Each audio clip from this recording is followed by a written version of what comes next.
10/5/2026 आज के अव्यक्त मुरली का सार 30/1/10 रिवाइज कोर्स। चारों ही सब्जेक्ट में सम्मान के अनुभवी स्वरूप बन, अनुभव की अथॉरिटी को कार्य में लगाओ।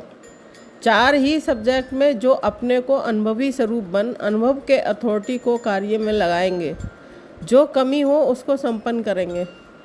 इतना अपने पर अटेंशन देंगे। वह हाथ उठाओ। मन का हाथ उठा रहे हैं ना, शरीर का हाथ नहीं। मन का हाथ उठाओ। मन का हाथ उठाना, क्योंकि बाप दादा शिवरात्रि पर रिजल्ट लेंगे। मन में कोई का भी कमी का संस्कार अपनी शुभ भावना को कम नहीं कर सके।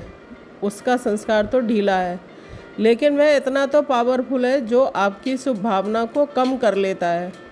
इसलिए जैसे ब्रह्मा बाप ने क्या नहीं देखा, क्या नहीं किया, जिम्मेवार होते फिर भी अंत में शुभ भावना, शुभ कामना के 3 शब्द सभी को शिक्षा देके गए। याद है ना? 3 शब्द याद है ना? स्वयं भी निराकारी, निरंकारी, निर्विकारी।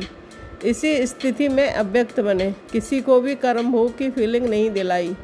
किसने समझा कि कर्म भोग समाप्त हो रहा है? क्या हो गया? अव्यक्त हो गया। ऐसे ब्रह्मा बाप समान फरिश्ता भव का वरदान जो बाप ने करके दिखाया। फॉलो ब्रह्मा बाप। जैसे आप कहते हो मेरा बाबा, तो बाप क्या कहते हैं? मेरे बच्चे। ऐसी शुभ भावना आपस में परिवार की भी होना आवश्यक है। स्वभाव नहीं देखो, बाप जानते हैं भाव स्वभाव है, लेकिन भाव स्वभाव प्यार को ख़त्म नहीं करे, संबंध को ख़त्म नहीं करे, कार्य को सफल करे।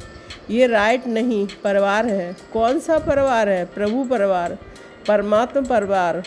इसमें कोई भी कारण से प्यार की कमी नहीं होनी चाहिए।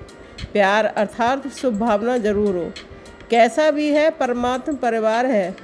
जिसने माना कि मैं प्रभु परिवार का हूँ, तो परिवार अर्थात प्यार। अगर परिवार में प्यार नहीं तो परिवार नहीं।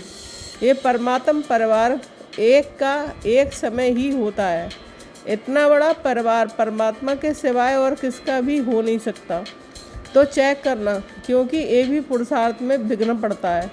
तो जब विघ्न मुक्त होंगे तभी अनुभवी बन, अनुभव के अथॉरिटी द्वारा सभी को अनुभवी बनाएंगे। अच्छा वरदान। नॉलेज की लाइट द्वारा पुरुषार्थ के मार्ग को सहज और स्पष्ट करने वाले फरिश्ता स्वरूप भव।